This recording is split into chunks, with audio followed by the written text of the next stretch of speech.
লীগকে প্রতিহত করতে হয়, আপনাদের সমাবেশ ডাকার দরকার নাই। একটা আওয়ামী লীগে যদি রাস্তায় বের হয়, তাহলে এই ট্যাক্সিওয়ালা, এই রিক্সাওয়ালারাই তারা রাস্তায় ধরে ধরে পিটাবে।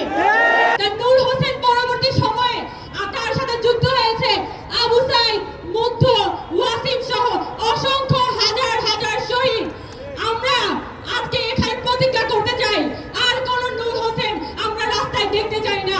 আর কোন আবু সাইদ, আর কোন মুগ্ধ, আর কোন ওয়াসিম, আর কোন তাহমিদ, আর কোন রিয়াকো এভাবে নির্মমভাবে এই দেশে আইন শৃঙ্খলা বাহিনীর গুলিতে মারা যাবে না।